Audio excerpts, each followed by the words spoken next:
Imagine a day at the airport that changes everything.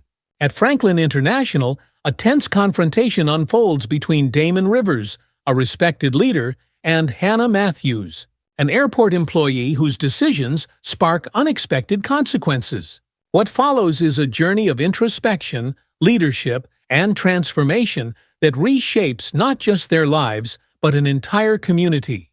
If you're drawn to stories of growth, empathy, and redemption, be sure to like, comment, and subscribe. Join us as we explore how one pivotal moment becomes the catalyst for lasting change. Let's begin this inspiring journey. Damon Rivers adjusted the strap of his duffel bag, the leather warm under his palm as he navigated the labyrinth of Franklin International Airport. It was late afternoon, and sunlight slanted through the expansive glass walls, casting a golden glow across the bustling concourse. The steady hum of voices, punctuated by the rhythmic roll of luggage wheels, created a symphony of movement. To Damon, it was the familiar sound of homecoming, a moment that usually offered a sense of relief. He glanced down at his attire, a worn-out pair of jeans, an olive-green shirt with a small tear near the collar, and scuffed boots that had trekked through desert sands and muddy plains. This wasn't the image of General Damon Rivers that most would recognize, and that suited him just fine. Today, he wanted nothing more than to blend into the crowd and savor the mundane, the ordinary. Yet, there was always that flicker of awareness, a sixth sense developed over years of command and tense negotiations. He felt eyes on him, though most passers-by barely spared him a second glance.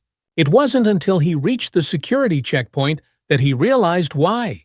A young woman, barely in her mid-20s, with chestnut hair pulled back into a precise ponytail and a uniform that clung to formality, stepped into his path. Her name tag read Hannah Matthews, and she looked every bit the meticulous, by-the-book professional.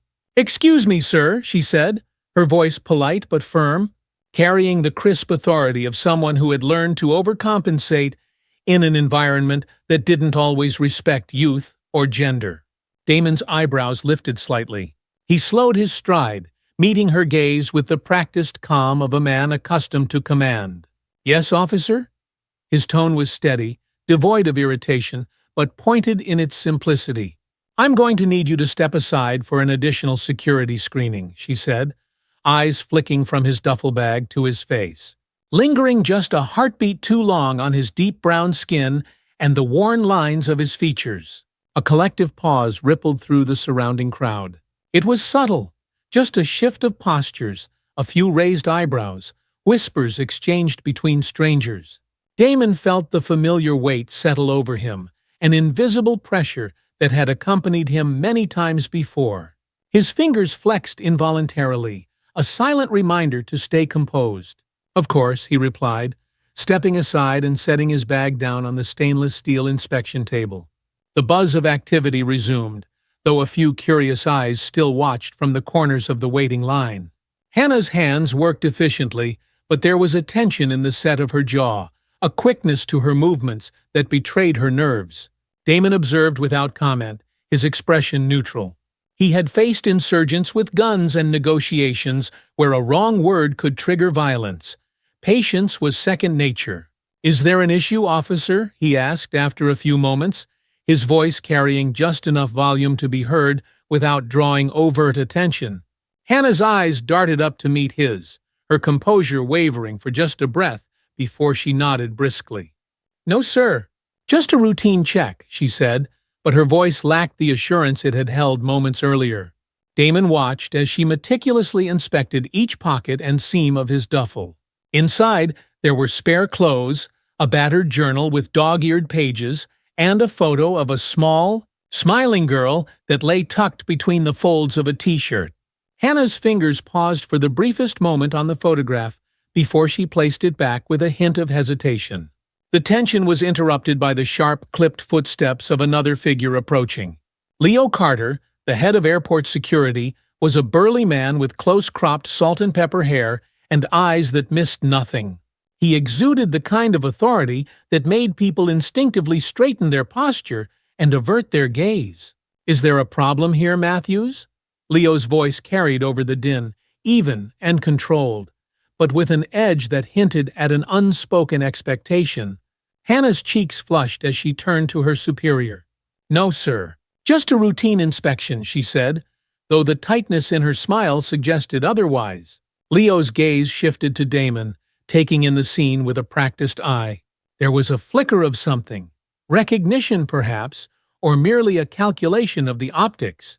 He nodded, but there was no softening in his demeanor. "Sir, I'm going to have to ask you to come with us for further questioning," Leo said, not waiting for a response as he gestured to two other uniformed officers standing nearby. The pause that followed was thick enough to cut through. Damon's jaw tightened almost imperceptibly, but he inclined his head, the embodiment of grace under scrutiny. "Lead the way," he said, his voice a quiet steel that resonated despite the tumult of the terminal. As they moved through the crowded space, the whispers rose into a low hum. Damon kept his gaze forward, his posture straight, while a chill settled into the pit of his stomach. This was not just about him. It was a reminder that even when the uniform came off, the battle never truly ended.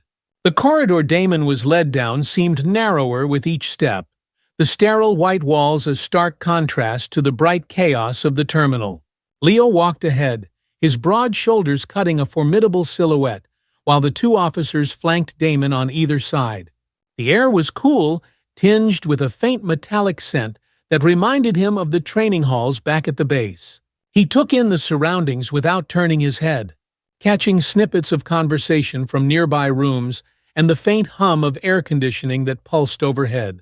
They passed through a set of reinforced glass doors that closed behind them with a soft hiss, locking the noise of the airport outside. The silence felt like a held breath. Leo gestured toward a simple table and two chairs in the center of the room. "Take a seat, sir," he said, the title sounding more procedural than respectful. Damon placed his duffel on the floor and sat down, the chair creaking under his weight. His eyes met Leo's, the silence between them stretching thin before Hannah stepped into the room, still clutching the clipboard she had used as a shield moment earlier. She stood awkwardly near the door, her presence adding a layer of tension. The way her eyes darted between Damon and her superior spoke of a discomfort she hadn't expected to feel.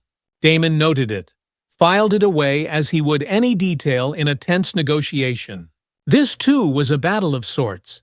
"Mr. Rivers, we appreciate your cooperation," Leo began, his voice devoid of warmth. "We just need to confirm some details regarding your travel and any items you might be carrying." Damon's jaw relaxed enough for him to speak without tension. "Of course. Whatever you need," he said, his calmness a subtle assertion of control. Leo's eyes narrowed slightly, but he pressed on. "What was the purpose of your visit abroad?" "Humanitarian missions," Damon replied, crossing his hands on the table. "I'm a volunteer advisor with multiple NGOs focused on crisis relief." Hannah's brows twitched, but she kept silent. Leo nodded as if sifting through the answers in his mind for any inconsistencies. He reached for Damon's duffel, the zipper protesting as he pulled it open. Out came the clothes, then the battered journal. Leo's fingers paused on the photo of the young girl, eyes softening for a blink before the mask of authority returned. "Who is she?" Leo asked, holding the photo out but keeping it at a distance. Damon's expression didn't change, but a shadow of emotion crossed his eyes. "My niece? She's 8. I was on my way to see her." Hannah shifted uncomfortably, the tension in the room coiling tighter around her chest. The mention of family cracked something in the professional detachment she'd worked so hard to maintain. Damon's words weren't defensive. They were just facts laid bare, like pages from a report, devoid of embellishment but holding weight. Leo sighed, setting the photo down gently on the table. "All right, we'll run a few standard checks, and if everything clears, you'll be on your way." His voice carried a hint of dismissal, signaling that he expected no more resistance. Damon nodded once, the gesture sharp and practiced. His silence was not an absence of words, but a statement, filling the room with a presence that pressed against each person's conscience. The process dragged on, punctuated only by the clatter of keyboards and muffled voices outside. Hannah hovered near the corner, her eyes flicking to Damon every so often, guilt now mingling with the discomfort in her gaze. She had expected irritation, maybe even anger, but his composure gnawed at her assumptions. As the minutes ticked by, the door opened and a uniformed officer stepped in, his expression a mixture of confusion and urgency. He whispered into Leo's ear, the movement guarded. Leo's eyes widened subtly before narrowing as he turned to face Damon, a new awareness glinting in their depths. "Mr. Rivers," Leo started, clearing his throat, "it appears we may have misunderstood certain aspects of your identity." His voice faltered, and Damon recognized it, the tone of a man trying to recover lost ground. Damon didn't flinch, didn't move. He held Leo's gaze, and something unspoken passed between them. A challenge, an understanding, a reckoning. "Your credentials have been verified. General Damon Rivers," Leo continued, the title now weighted with an unearned familiarity. He swallowed, stealing a glance at Hannah, whose face had gone pale.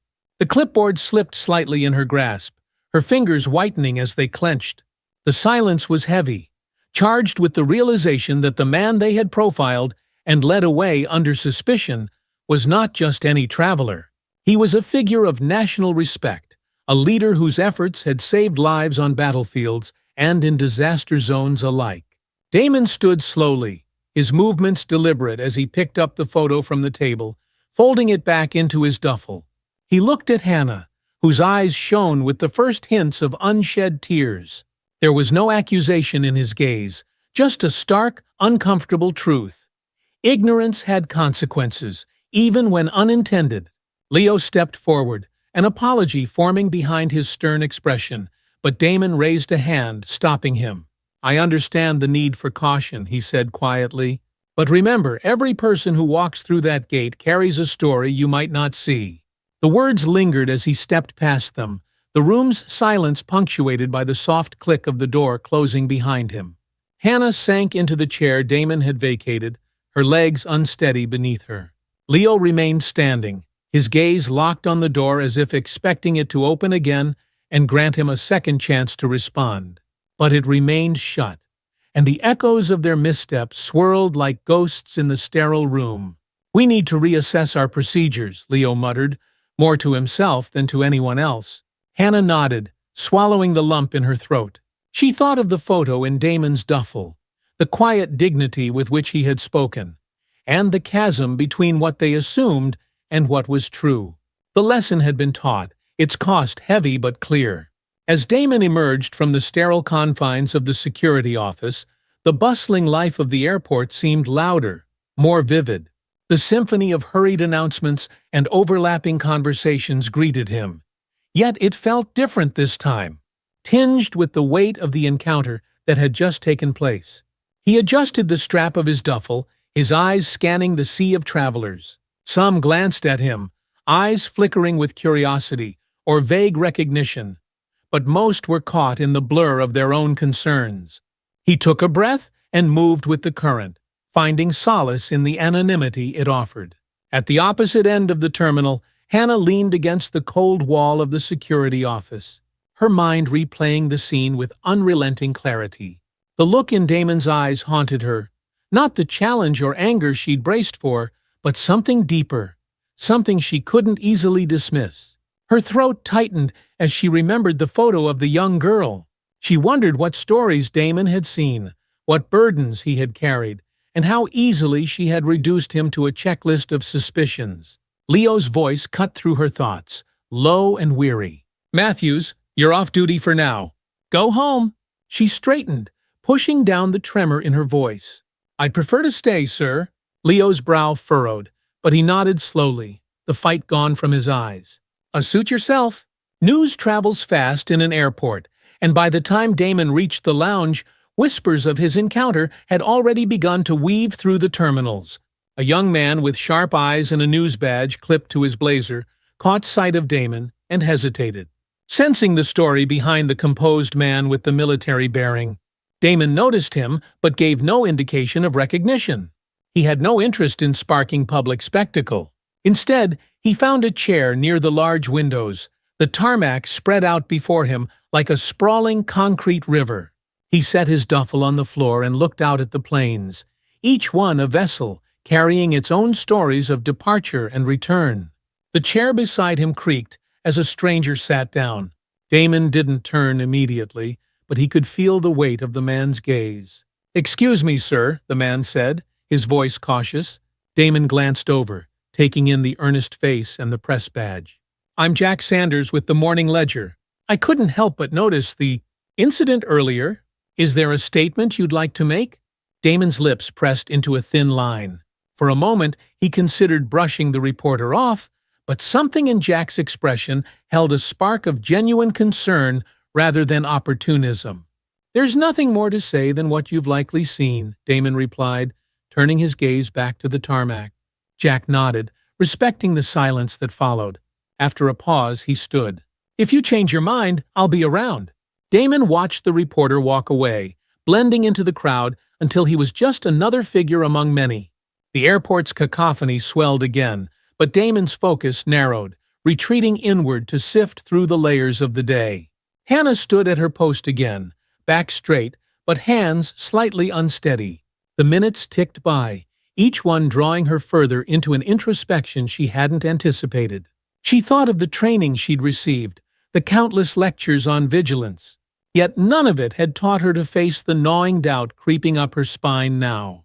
Her colleague, Maria, approached with a look that bordered on sympathetic. "You okay?" she asked, leaning in so only Hannah could hear. Hannah forced a smile, thin and tight. "Yeah, just long day." Maria glanced over her shoulder where Leo was speaking to another officer, his tone low and urgent. "Seems like it's been a long day for all of us." A brief, shared silence passed between them. Hannah shifted her weight, the polished floor reflecting the deep furrows in her brow. "Did you know who he was?" she asked, the question laced with more regret than curiosity. Maria's eyes widened slightly before softening. "Not until word got around. But does it matter now? The damage is done." Hannah nodded slowly. The truth of those words settled heavy in her chest, compressing her breath into shallow fragments. She pushed down the sting of shame, knowing it wouldn't leave easily. Damon's phone buzzed in his pocket, jolting him from the reverie of clouds shifting beyond the runway. He glanced at the screen and saw his sister's name. With a swipe, he answered, the familiar warmth of her voice breaking through the static in his mind. "Damon, are you at the airport? I saw something on the news about an incident?"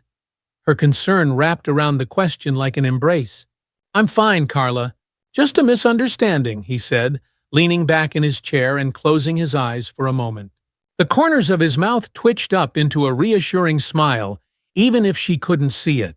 Her sigh came through the line, soft but relieved. "I'm glad. You're still coming to see Ella, right? She's been asking about her favorite uncle all week." A genuine smile broke through, loosening the tightness that had gripped his face. "I wouldn't miss it for the world." As they talked, Damon's eyes settled on a child across the room, wide-eyed with wonder as she pointed at a plane lifting into the sky. The sight, innocent and pure, brought a quiet peace that settled around him like a shield. The world could be complicated, cruel at times, but moments like these reminded him that there was always something worth holding on to. He ended the call with a promise and felt lighter, as if speaking to his sister had placed a buffer between him and the day's bitter edges. The sky beyond the glass turned a dusky orange, the day slipping away but not entirely lost. Damon reached for his duffel and stood, feeling the weight of the photo in the pocket once more. As he walked to his next gate, he left behind a room of whispers and eyes that followed, carrying only the quiet resolve of a man who knew exactly who he was. The room hummed with the aftermath of the day's events. Hannah sat at her small desk in the break room, the cold metal of her chair pressing against her back. A half-empty cup of coffee sat before her, the liquid rippling as she drummed her fingers against the table. Outside the window, the sky had turned the color of deep plum, the last glimmers of daylight sinking into the horizon. Leo Carter entered the room, his expression a blend of exhaustion and something unreadable. He met Hannah's gaze, pausing for a moment before speaking. "The incident with Mr. Rivers, General Rivers, has made rounds quicker than I expected." Hannah swallowed hard. The title still echoed in her mind, each syllable laced with the weight of the mistake. "What now?" she asked, her voice quieter than intended. Leo sighed, dropping into the chair opposite her. "There's going to be an internal review, possibly more if it catches enough attention. We need to prepare ourselves for scrutiny." A beat of silence settled between them, punctuated only by the distant whir of a baggage carousel. Hannah's mind spun with questions, guilt, and an uncomfortable sense of exposure. The protocols she had followed, the training she had trusted, all of it seemed threadbare now, frayed by the simplicity of human error and prejudice. "It wasn't just you, Matthews," Leo said, as if reading her thoughts. "We all share in this, but you need to be ready to explain why you made the call you did." Hannah's throat tightened, her palms growing clammy. She nodded, though the acknowledgement felt hollow. Meanwhile, Damon sat in the modest living room of his sister's home, where the familiar hum of their quiet suburban neighborhood surrounded him. The room smelled faintly of vanilla candles and freshly washed linen. His niece Ella curled up beside him, her small fingers tracing the lines of his hand as she listened to the stories he told about distant lands and brave people. "Did you meet any real-life heroes, Uncle Damon?" she asked, eyes wide with the innocence of childhood. Damon chuckled softly, brushing a stray curl from her forehead. "Every day, Ella. Sometimes the heroes are just the ones who keep going when things get tough." Carla, his sister, watched from the kitchen, drying a plate with slow, deliberate movements. She had heard about the incident at the airport. Neighbors had mentioned it. Social media had been ablaze with murmurs, but she chose not to bring it up, respecting the unspoken boundary between them. She knew her brother well enough to understand that he would share when he was ready. As the evening wore on, the soft glow of lamplight cast long shadows across the room. Damon felt the weight of the day dissipate in the comfort of home, but the stirrings of something larger began to take root. He knew that silence, in the face of what had happened, was not an option. The voices of others who might not have had the same composure or recognition as he did echo in his mind. The next morning, Damon woke to the sound of a phone buzzing insistently. He reached for it on the nightstand, blinking as the early light streamed through the curtains. The screen was filled with notifications, news outlets requesting comments, social media tags, and messages from friends and colleagues expressing shock and support. A headline caught his eye. "General Damon Rivers questioned at Franklin International, profiling or protocol." The article wove a balanced narrative, but the comments section below painted a more divided picture. Some argued for the necessity of heightened security. Others condemned the encounter as a clear case of racial profiling. Damon's chest tightened at the familiar lines drawn in digital sand. Carla's voice drifted from the hallway. "Everything okay?" she asked, pausing in the doorway with a mug of coffee in her hands. Damon nodded slowly, eyes still on the screen. "The story's out." She took a step inside, her brow furrowing. "Are you going to say anything?" A long pause followed. Damon knew that every word he chose would matter, not just for him, but for others who watched from the sidelines. He exhaled deeply. "Yes, but on my terms." By noon, Damon sat in front of a small laptop, the cursor blinking as if in anticipation. He drafted and redrafted a statement, each version reflecting a different tone. Anger, sadness, hope. In the end, he settled on a message that was calm but unwavering. "To those who have heard about the events at Franklin International, know this. Our stories carry more than what others see at a glance. Today's world needs vigilance, yes, but it also demands compassion and reflection. I am one of many, and while my name is known, countless others are not as fortunate. Let's make sure their stories are heard too. Let's ensure that vigilance comes hand in hand with understanding." He clicked post, watching as the words joined the flurry of digital conversations. Within minutes, the response was swift. Comments poured in, shares multiplied, and his phone buzzed again with alerts. But this time, it was different. Messages of support came from all corners. Old colleagues, strangers, even a few prominent figures who resonated with his message of balanced accountability. Hannah, now back at the airport for her next shift, read Damon's statement during a quiet moment. The words struck her like a physical force, eroding the last of her justifications. This was no longer just about her actions that day. It was about the responsibility she bore as someone who stood at the front line of assumptions and interactions. A weight settled in her chest, and for the first time, she felt the stirrings of a path forward, albeit a painful one. The next few days were marked by a swell of public debate. News programs invited experts to discuss profiling versus security protocols, drawing from stories both personal and historical. Franklin International Airport announced an internal review, promising to reassess its training procedures with a renewed focus on unconscious bias and empathy. Hannah attended the meetings and training sessions that followed, each one peeling back layers of her understanding. It was uncomfortable, even painful, to face the part she had played in the incident. But amid the discomfort was a growing resolve. She caught sight of Leo at one of the sessions, his eyes meeting hers with a nod that spoke of shared acknowledgement. Change, they realized, was a collective effort. On a gray morning a week later, the rain drizzled steadily against the glass facade of the airport as Hannah approached the conference room where the special training was being held. The air inside was thick with a mix of anticipation and discomfort. Officers, security staff, and ground personnel occupied the chairs, their murmurs subdued under the weight of collective introspection. The instructor, a middle-aged woman named Denise Franklin, had a reputation for being straightforward but fair. She stood at the front of the room, her sharp eyes assessing the group as she prepared to start. The screen behind her displayed a simple phrase, "Seeing beyond the surface." "Thank you all for being here," Denise began, her voice cutting through the whispers. "Today, we're not just here to discuss security protocols. We're here to understand the power of perception and the consequences when we fail to look deeper." Hannah sat near the back, her spine rigid as Denise spoke. Every word seemed tailored to the knot of guilt in her chest, a reminder that the world wasn't as black and white as her training had suggested.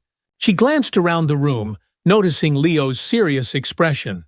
Their eyes met briefly before she looked away, focusing on the screen. The session unfolded with real stories, some uplifting, others sobering. They watched clips of travelers recounting experiences where a simple gesture of kindness or an assumption had changed the course of their day. One video featured Damon himself in an interview that had aired days prior. His voice, steady and calm, filled the room. "It's easy to assume and easier still to forget that everyone we meet is fighting a battle we might not see. Our challenge is to balance vigilance with humanity." Hannah felt the room's attention sharpen, the silence a testament to the impact of his words. It was then that she knew she couldn't leave things as they were. Later that evening, after the training, Hannah sat in her car with the rain drumming on the roof. Her hands were clenched around the steering wheel, and she stared at the glowing screen of her phone. A contact stared back at her, Damon Rivers. After days of debating, she had finally found the courage to ask Leo for his contact information. Her thumb hovered over the call button, the air in the car growing dense with her hesitation. Would he even want to hear from her? She pressed the button before she could change her mind, each ring echoing in her ears like a drumbeat. "Hello?" His voice was as steady as she remembered, calm but alert. "General Rivers, this is Hannah Matthews." "From the airport," she said, her voice barely above a whisper. She heard a slight intake of breath on the other end before he responded. "Yes, I remember," Damon replied, an unreadable tone in his voice. "I wanted to call to apologize," she continued, forcing herself to speak. "Not just for what happened, but for not seeing you, for not understanding. I thought it was important that you hear it from me." The silence stretched, filled only by the sound of rain tapping on her window. When Damon spoke, his words were measured, thoughtful. "It takes courage to say that, Hannah." "Thank you," she exhaled, not realizing she had been holding her breath. Relief and something else, something like hope, bloomed in her chest. "I'm working on being better," she added. "It's not an excuse, but it's a start." "It is," Damon said, his tone softening. "And change doesn't happen overnight, but acknowledging it is where it begins." The call ended shortly after, but the impact lingered. Hannah sat back, the rain a quiet applause. For a moment she hadn't expected would feel so heavy, yet so liberating. The media continued to churn out stories as days turned into weeks, but the narrative began to shift. Damon's statement and subsequent interviews highlighted the importance of addressing bias not with shame, but with education and empathy. Public discourse grew more nuanced, balancing the need for security with the imperative of dignity and respect. Franklin International Airport launched a pilot program pairing security personnel with diverse community representatives for dialogue sessions. Damon agreed to attend the first session as a guest speaker, his presence drawing attention from local news outlets. On the day of the event, Hannah sat in the front row, nerves coiled in her stomach. Damon stood at the podium, his posture relaxed but commanding. He spoke not just as a man who had been wronged, but as a leader intent on fostering understanding. Every one of us is capable of making judgments based on fear or past experience, Damon said, his eyes scanning the room. But it's how we choose to act when we realize our missteps that defines us. Hannah felt a lump form in her throat as he spoke, his words resonating with the journey she had been on since that fateful day. When he finished, the room erupted into applause, not just for Damon's speech, but for the hope it represented. Hannah found herself clapping, a smile breaking through the solemn expression she had worn for so long. After the session, Damon was surrounded by a small crowd, hands extended and questions flying. He answered each one patiently, his expression warm despite the long day. When the group thinned, Hannah stepped forward, the noise of the room dimming around her. "General Rivers," she began, her voice steadier than before. "Thank you for coming today, and for, well, everything you said." Damon looked at her, a faint smile playing at the corners of his mouth. "It's Damon," he said, "and you're welcome." They stood in silence for a moment, the air between them no longer charged with tension, but with understanding. "If there's anything I can do to help with the new training programs, I'd like to volunteer," she said, a touch of urgency in her voice. Damon's smile widened, genuine this time. "There's always room for more voices. We learn best when we learn together." Hannah nodded, the tightness in her chest easing as they exchanged a brief handshake. It was a small gesture but significant, a bridge between past mistakes and future intentions. In the weeks that followed, the airport's new program gained momentum. Flyers and announcements were posted across Franklin International, encouraging staff to join the initiative focused on understanding bias and building empathy. Damon's involvement lent credibility to the effort, and interest from community leaders only grew. Hannah found herself volunteering during the first weekend workshop. She was nervous but determined, her heart pounding as she stepped into the room. The setup was informal. Rows of folding chairs and tables covered in notes, pamphlets, and coffee cups. Colleagues from various departments mingled, exchanging cautious smiles and small talk. A familiar voice caught her attention. "Good to see you here, Matthews," Leo said as he approached, his demeanor softer than it had been in weeks. He glanced at the registration table where people were signing in. "I didn't expect to see you volunteering so soon." Hannah's smile was small but genuine. "I figured it's time to be part of the solution." Leo nodded, respect flickering in his expression. "Well, it's a good thing. We all have to do our part." The workshop began with a round of introductions. Denise Franklin, who had led the initial training, stepped up once more as facilitator. "Today we're going to share stories," she said, "not just to listen, but to understand, to see beyond the labels we assign without thinking." The air shifted as a woman from the maintenance team stood to speak. Her story was one of being overlooked and underestimated, judged by her work uniform and her accent. As she spoke, nods and murmurs of recognition passed through the room, the boundaries between job titles and departments beginning to blur. Hannah listened, each story peeling back another layer of her understanding. The room became a patchwork of experiences, some marked by quiet endurance, others by defiance and resilience. When Damon entered the workshop midway through the day, a subtle hush fell over the room. Even those who had met him before straightened in their seats, his presence bringing with it an air of focus. He sat at a table near the back, gesturing for the session to continue without pause. After several more stories, Denise turned to Damon. "General Rivers, would you like to share a few words?" Damon rose, the room holding its collective breath. He glanced around, noting the mix of apprehension and hope in the faces turned toward him. "Thank you for allowing me to be here today," he began. "Listening to these stories reminds me of a simple truth. Empathy bridges gap that training manuals and checklists cannot." He paused, letting the words settle. "The day at the airport could have left me angry, and for a while it did. But anger alone doesn't change systems. It just reminds us why we need to. What matters is what we do next." The workshop concluded with an exercise where staff were paired to share one lesson they had learned. Hannah found herself paired with Maria, who had been a silent supporter since the incident. Maria smirked lightly as they sat together.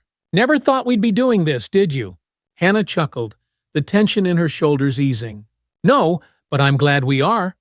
She hesitated, then added, "I've realized that assumptions are easy. It's seeing past them that takes work." Maria nodded, her eyes softening. "And that's why we're here." The following week, the airport held a press briefing to discuss the new training programs and the pilots' results. Journalists gathered in the modest press room, camera lenses reflecting the glare of the overhead lights. Damon stood at the podium, flanked by airport executives and Denise. "We're not here to pretend that one workshop fixes everything," Damon said, addressing the crowd. "This is just the beginning, a step toward making sure vigilance and empathy walk hand in hand." A reporter in the front row raised her hand. "General Rivers, what has been the most significant takeaway for you throughout this process?" Damon's gaze swept the room before he answered. "That change requires more than policy. It requires people willing to confront their own blind spots and listen to the experiences of others. We've seen that begin to happen here, and that's promising." Hannah watched from the back, the words echoing through her mind. The journey had been anything but easy, but it felt different now, purposeful. She hadn't just witnessed change, she had become part of it. A week after the press briefing, Franklin International Airport was busier than ever, but the air felt different. There was a newfound attentiveness among the staff. Hushed conversations now carried a note of self-awareness. The airport had become an unexpected focal point for a broader conversation on the need for change in public spaces. And it wasn't just employees feeling the effects. Hannah walked through the terminal, head held higher than before. Each step was a reminder of the journey she had begun, one that was still unfolding. Her thoughts wandered back to Damon's words, how empathy and vigilance must coexist. It was a delicate balance, and she was learning it step by step. As she made her way toward the security checkpoint, a familiar voice called out, breaking through the ambient noise. "Hannah!" Turning, she saw Jack Sanders, the reporter who had initially reached out to Damon. His expression was open, curious. "Hey, I'm working on a follow-up piece. Any chance you'd share your perspective now that things have moved forward?" he asked, holding up a small recorder with a hopeful smile. Hannah hesitated. The idea of her voice being part of a public narrative felt daunting. But then she remembered the workshop, the stories shared, and the importance of adding her voice to the collective effort. She nodded. "Yeah, I'll share." They found a quiet corner of the terminal, away from the main flow of passengers. Jack pressed the recorder's button, the small light blinking as it captured their words. "Thanks for agreeing to this," Jack said. "So tell me, what's changed for you since the incident?" Hannah took a breath, her mind sifting through the moments that had defined the past few weeks. "Everything and nothing," she began, earning a curious look from Jack. "Everything because I've seen how one moment, one choice, can change not just a day, but the way people see each other. And nothing because the work isn't done. I'm still learning, every day." Jack nodded, leaning forward. "Do you feel the new training initiatives have made a difference?" "It's a start," Hannah said, her voice steadier now. "But it's more than training. It's how we carry what we learn into our daily interactions. It's making sure the empathy doesn't fade when the workshops end." The interview was short, but the weight of it stayed with her as she returned to her post. By the time her shift ended, Jack's article was already live. The headline read, "A Step Toward Empathy, Reflections from Franklin International. The piece highlighted voices from across the airport, weaving them into a narrative that spoke of shared humanity and growth. The following day, Damon watched the news coverage from his office at the community center where he volunteered. The response to the story had been overwhelmingly positive, spurring discussions in city council meetings and schools. He clicked through the emails that had flooded his inbox, some from old colleagues, others from strangers sharing their own stories of misjudgment and resilience. One email caught his attention. It was from a high school principal in a nearby district asking if he would speak to students about leadership and overcoming bias. Damon leaned back in his chair, the glow of the screen casting a soft light on his face.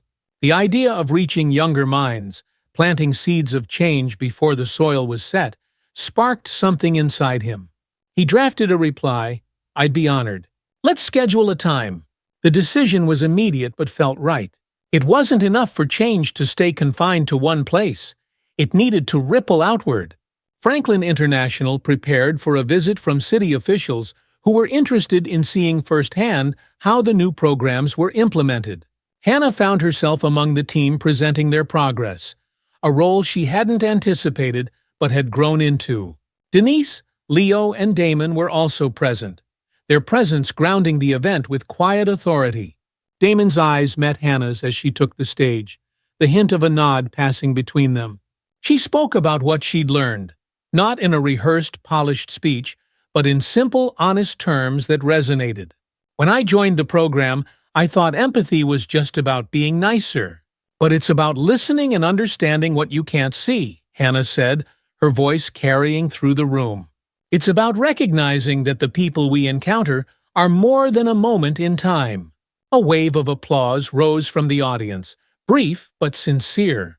The city officials exchanged looks, nodding as they took notes. It was clear that this wasn't just a public relation move, but a potential model for other places facing similar challenges.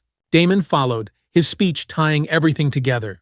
"We stand here today not because we were perfect, but because we learned to be better. It's a path anyone can choose to walk." Days later, Damon visited the high school that had reached out. The students packed into the auditorium, shifting in their seats as they waited. The chatter quieted as Damon stepped up to the microphone, his presence drawing immediate attention. "Good afternoon," he started, scanning the room. "I'm here to talk about moments. Moments that define us. Moments that change us, and the choices we make when those moments come." He shared the story of his experience at the airport, but not as a cautionary tale. Instead, he framed it as a lesson in seeing people for who they are, and recognizing the unseen battles they might be fighting. The students listened, eyes wide, the weight of his words settling over them like a blanket. After his talk, a student raised her hand. "General Rivers, how do you know if you're doing enough to make a change?" Damon smiled, a soft, thoughtful expression. "You don't always know, but if you start by treating each person as if their story matters, you're already doing more than you might realize." As the students clapped, Damon felt a sense of hope, a hope that echoed the journey he had walked, the journey he was still on. It wasn't just his story now, it was theirs too. Hannah returned home late that night, her mind still replaying the day's events. The presentation to the city officials had gone better than she imagined, and Damon's speech at the high school resonated in her thoughts. She realized that growth was not linear, but filled with moments that challenged and reshaped her understanding. She sat by her window, looking out at the city lights. The skyline seemed endless, a mix of stillness and motion. It reminded her that while progress might be slow, it was real. Every person she had interacted with since the incident, every conversation about empathy, felt like a brick in the foundation of something more substantial than just protocol. A culture shift that had begun to take root. Her phone buzzed, startling her out of her thoughts. It was a message from Maria. "Saw you on the news today. Proud of you? Let's grab lunch soon." Hannah smiled, the simple support a balm against the lingering doubts. At Franklin International, the momentum of change was palpable. The program's success had inspired other airports in the region to reach out for advice and guidance. Damon found himself fielding calls from airport managers and community leaders who wanted to replicate the initiative. It wasn't just about preventing incidents, it was about fostering understanding in spaces where it was easy to overlook the humanity of others. Leo and Hannah were assigned to work on refining the training sessions, using feedback from participants to make the workshops more engaging and relatable. Their collaboration was efficient, and Leo's brusque manner softened as he watched Hannah take on her role with newfound purpose. One afternoon, as they reviewed feedback forms, Leo looked up. "You know, when all this started, I thought it would just be a temporary fix, a way to put out a fire." Hannah nodded, a slight smile touching her lips. "And now?" "Now, I see it's more than that," Leo admitted, leaning back in his chair. "It's about making sure we don't just react, but change how we approach things from the start." Damon's influence extended beyond the immediate community. National news outlets picked up stories of the program, framing it as a model for other high-stress public service sectors. He was invited to participate in a televised roundtable discussion about bias and leadership, where he shared the insights he'd gained over decades of service and recent experiences. "General Rivers, do you believe that meaningful change can happen on a large scale?" asked one of the panelists, a well-known journalist. Damon leaned forward, his hands clasped in front of him. "Change begins when we stop treating empathy as an abstract idea and start weaving it into everything we do, from training programs to everyday conversations. It isn't always easy, and it takes time. But yes, I believe meaningful change is not only possible, but necessary." The discussion aired to positive reviews, sparking conversations in households and workplaces alike. Viewers wrote in, sharing their thoughts and personal stories. Some spoke of their own encounters with bias, while others reflected on moments where they had made assumptions and wished they had acted differently. Hannah watched the broadcast from her living room, her heart swelling with pride and determination. The conversations she overheard at the airport the next day confirmed it. People were talking, thinking, and reconsidering how they saw each other. One morning, Damon received an unexpected letter. It was handwritten, the slanted script neat and deliberate. "Dear General Rivers, I was at Franklin International on the day everything happened. I watched from a distance and didn't intervene, and I've thought about that day ever since. Your example, your response, it changed something in me. I wanted you to know that it mattered. With respect, Thomas Blake." Damon read the letter twice, the words sinking in. It was a reminder that the impact of an action often extended far beyond what was visible. He folded the letter carefully and placed it in his desk drawer, a silent promise to keep pushing forward. Hannah, too, began to receive messages from colleagues who had witnessed her journey. Some admitted their own struggles with bias, others offered quiet support. She realized that the steps she had taken had encouraged others to start their own paths of self-reflection. A few days later, Hannah was leaving the terminal after a late shift when she saw Damon walking toward the parking lot. She hesitated, then lifted a hand in greeting. To her surprise, he paused and smiled, nodding as he approached. "Late night?" he asked. Hannah laughed lightly. "Seems like they all are these days." Damon's expression turned thoughtful. "I saw your interview with Jack Sanders. You spoke well." A flush of surprise crossed her face. "Thank you. I wasn't sure if anyone would care." "They do," Damon said simply. "People need to hear that change is possible, not just from someone in my position, but from those who live it every day." They stood in the soft glow of parking lot lights, the sound of distant traffic, a gentle reminder of the world moving around them. It was a moment unmarked by grand gestures or declarations, just two people connected by the lessons of the past and the hopes for the future. "Good night, General Rivers," Hannah said, a genuine smile breaking across her face. "Good night, Hannah," Damon replied, turning toward his car. As he walked away, she felt the weight of guilt that had clung to her for so long lighten, replaced by a quiet, determined resolve. Franklin International Airport hummed with its usual clamor, but beneath the surface, things had changed. The incident involving Damon Rivers had sparked a wave of self-reflection that rippled through every corner of the terminal. Policies were being reevaluated, Staff members were undergoing new rounds of training, and conversations that once felt taboo were now happening in break rooms and hallways. Hannah found herself at the heart of these changes.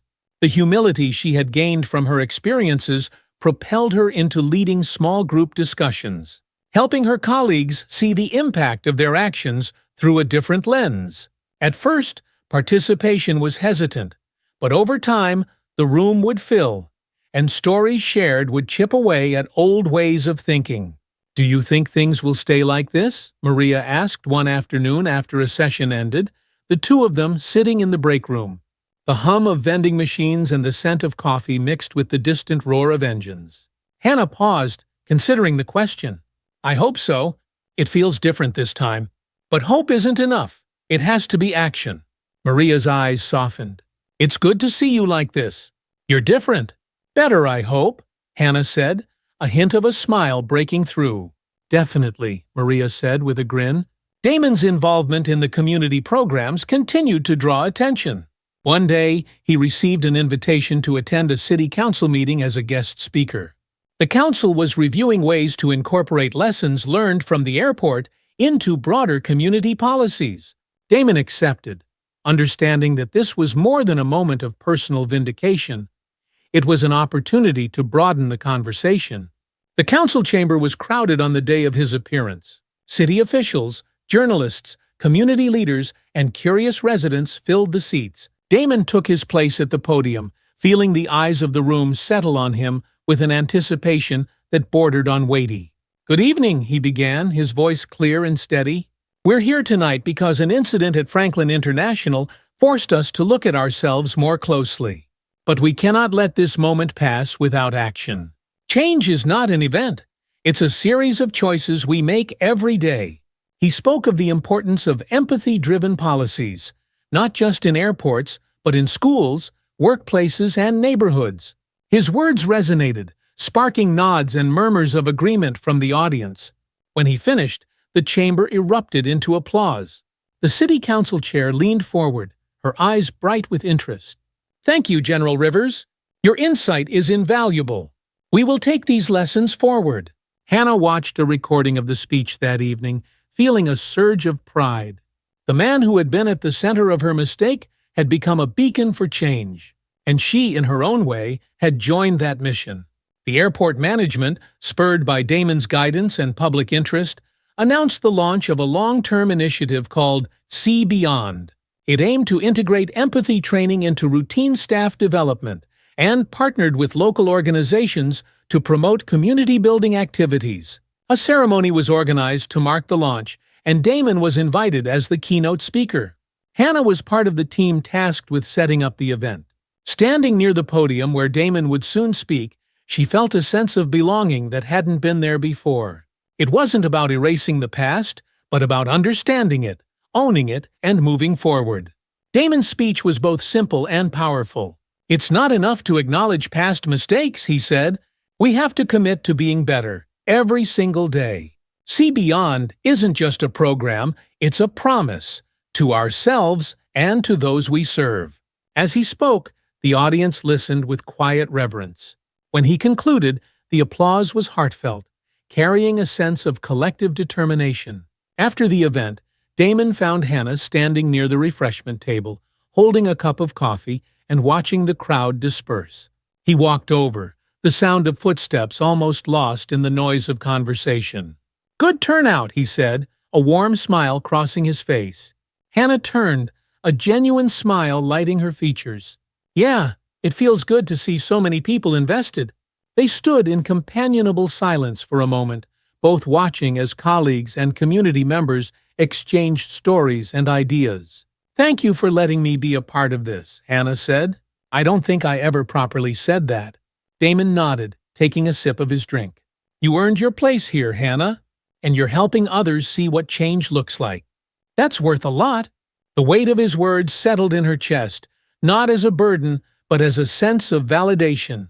The mistakes of the past were not forgotten, but they had become part of something greater, a commitment to do better. As the weeks passed, the lessons from the See Beyond initiative found their way into daily interactions.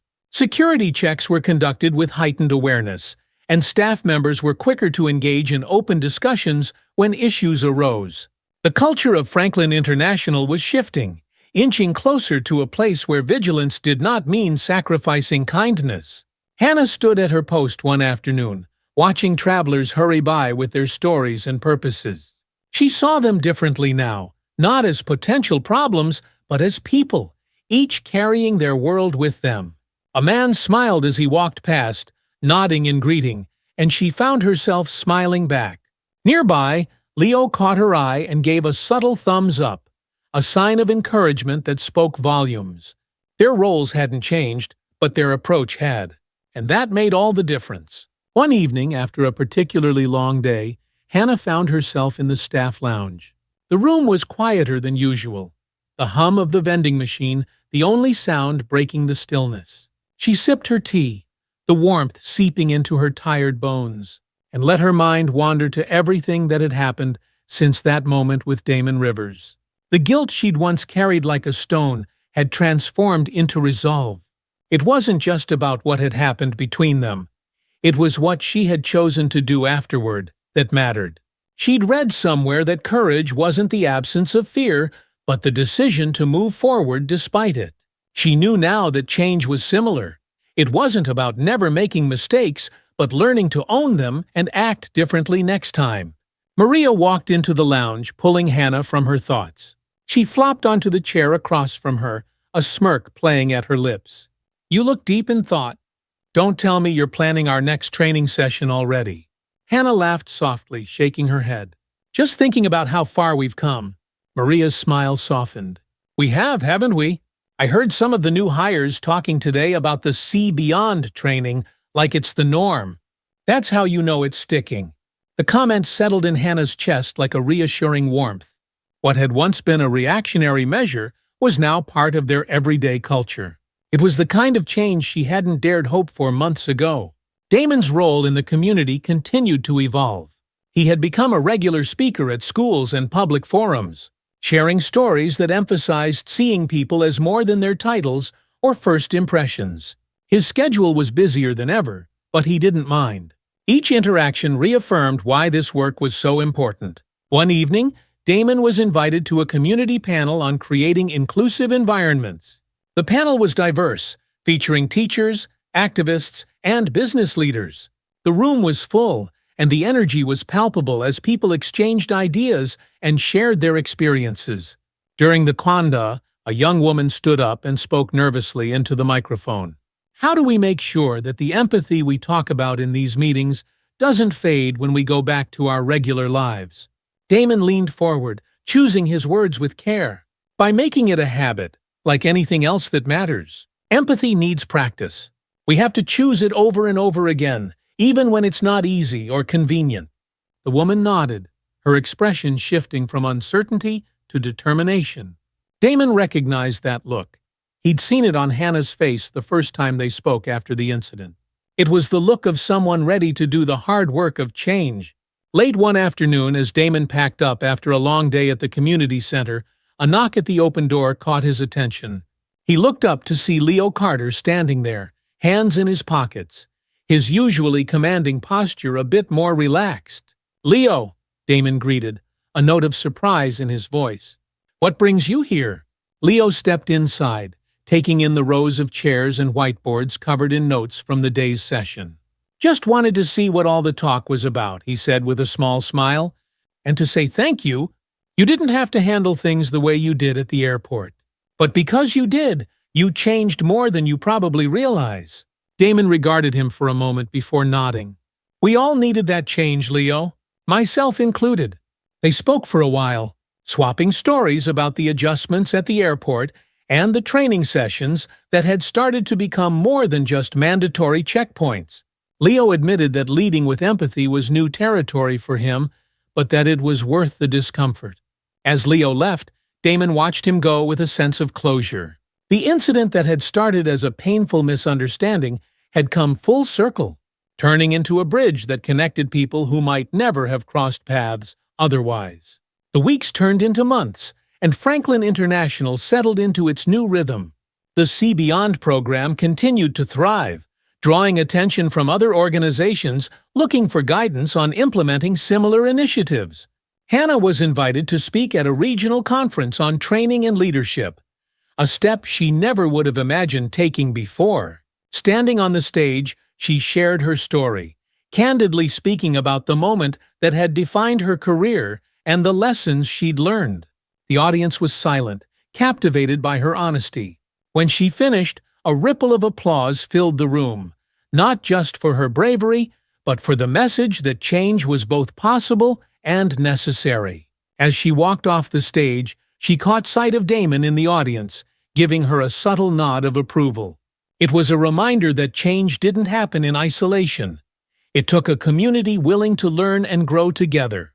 Months after the incident at Franklin International, the airport stood as a symbol of progress. The Sea Beyond program had become a model not just for other airports, but for various public service sectors.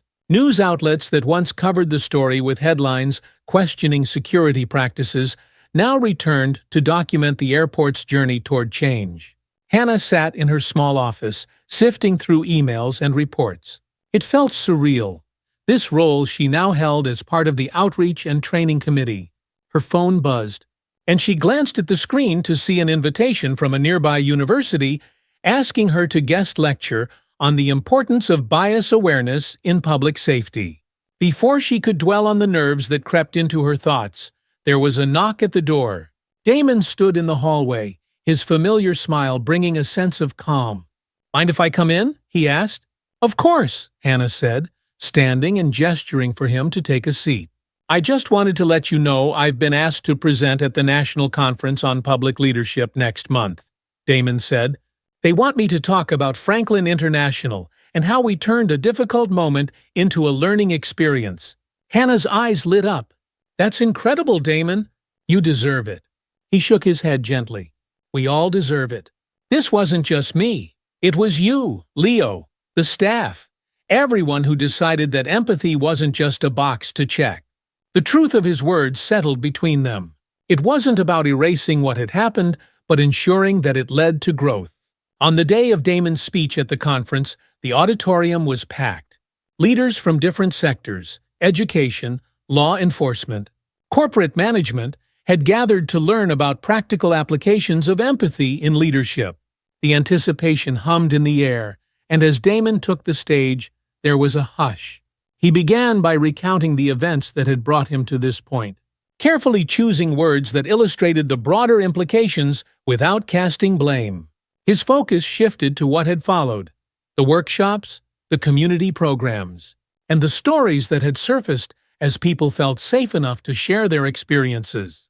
"One of the most important lessons I've learned," Damon said, scanning the room, "is that real change starts when we see each other as more than a role, a uniform, or a job description. It starts when we choose to ask, what more is there to this person's story?" The room erupted into applause, the audience rising to their feet. Damon felt a rush of gratitude, not for the recognition, but for the understanding that he was no longer alone in the mission he had embraced.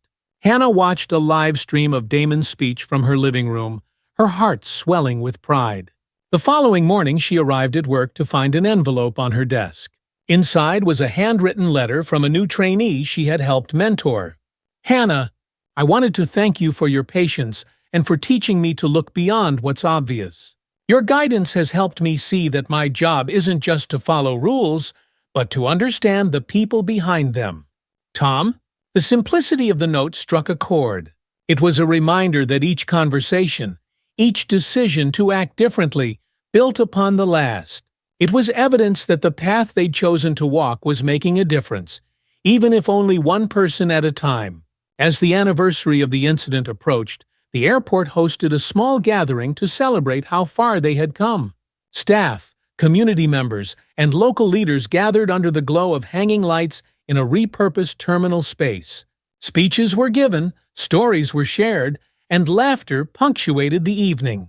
Hannah found herself talking to Maria and Leo, reminiscing about the past year. "I think this might be the first time we're here without some form of crisis looming over us," Maria joked, her eyes crinkling with laughter. Leo smirked. "And let's keep it that way." Across the room, Damon stood near the window, watching the planes take off into the dusky sky. Hannah walked over, joining him in the quiet. "Thinking about your next adventure?" she asked, glancing sideways at him.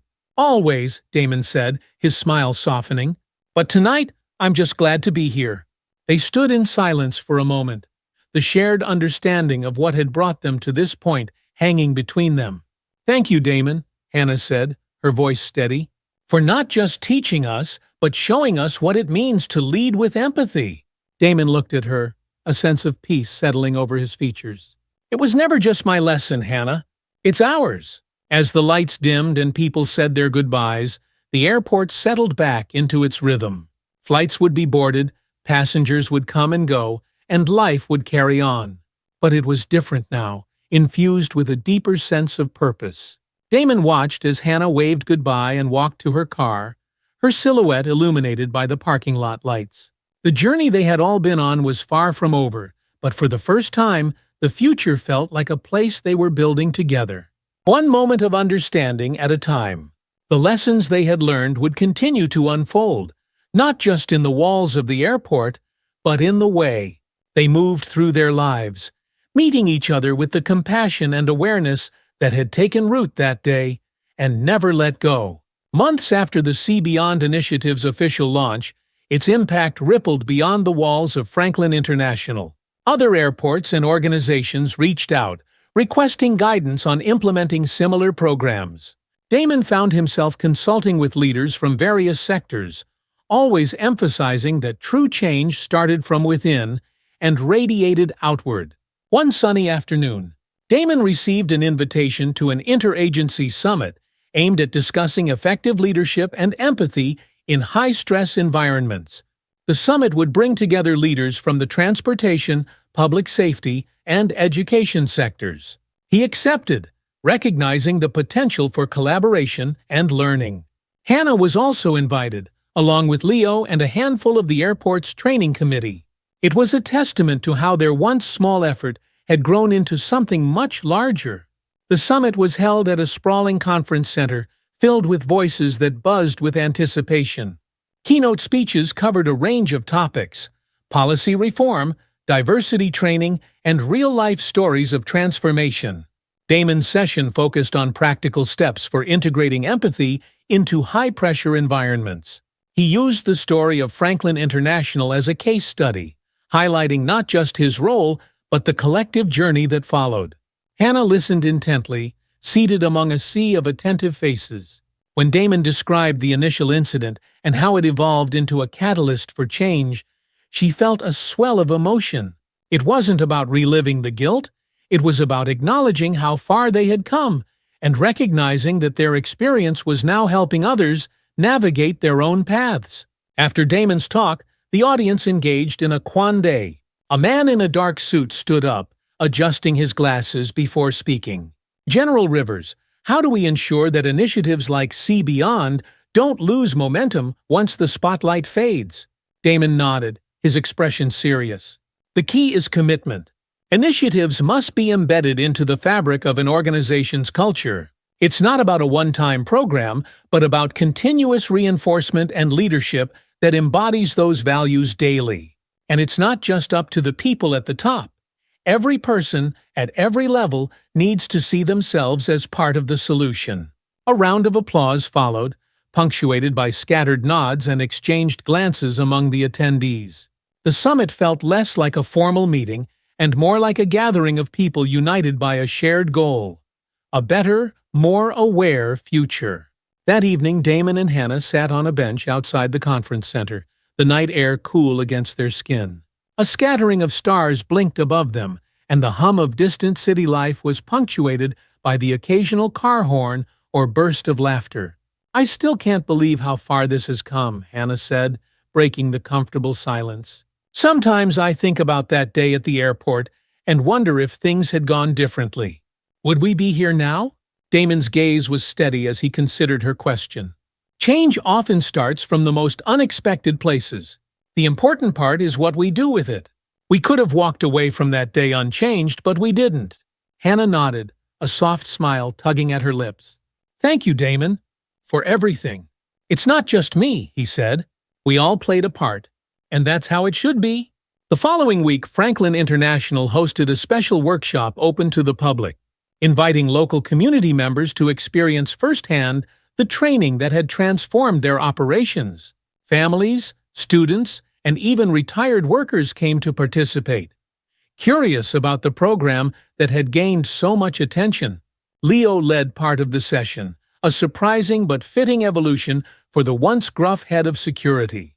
He spoke candidly about the lessons learned and the importance of vulnerability in leadership. When Hannah took the stage, she felt a wave of calm wash over her, the crowd's energy fueling her confidence. "Empathy isn't just a concept," she began.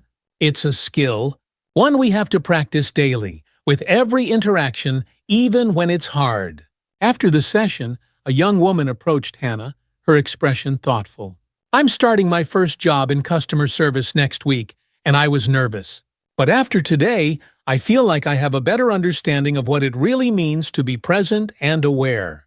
Hannah's chest swelled with pride. "That's the goal. Remember, it's a process. Just keep choosing empathy."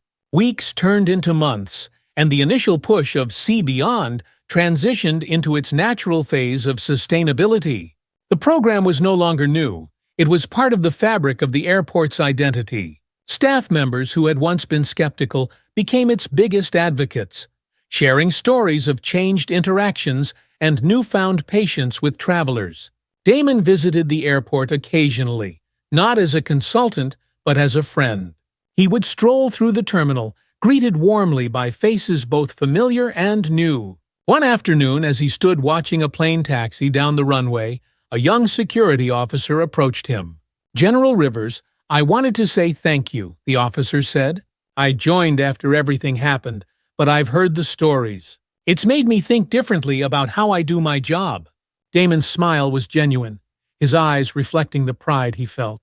"That's what it's all about. Keep it going." The airport continued to evolve, with See Beyond sparking interest in new initiatives that expanded the program's reach. Partnerships with local schools and youth programs were formed, fostering early awareness and teaching the next generation that leadership and empathy were intertwined. Hannah, now a key figure in these programs, found herself mentoring young people who came to visit the airport as part of outreach sessions. She shared her story openly, not as a cautionary tale, but as proof that mistakes could lead to growth. As she walked through the terminal one evening, the sun casting warm hues across the polished floors, she saw Damon standing by the window, looking out at the planes. They exchanged a smile, unspoken words passing between them. It was a shared acknowledgement of everything that had brought them here, and a silent promise to keep moving forward. The world outside was still full of challenges, and change wasn't always linear. But here, in this place that had once been marked by a painful misunderstanding, there was hope, and it was growing stronger with each day. Thank you for following this journey of transformation, empathy, and leadership. If you enjoyed this story and want to see more meaningful content that inspires reflection and growth, please don't forget to like, subscribe, and turn on notifications. Your support helps keep these stories coming and fuels important conversations. Join us and be part of a community that values change and empathy. See you in the next chapter.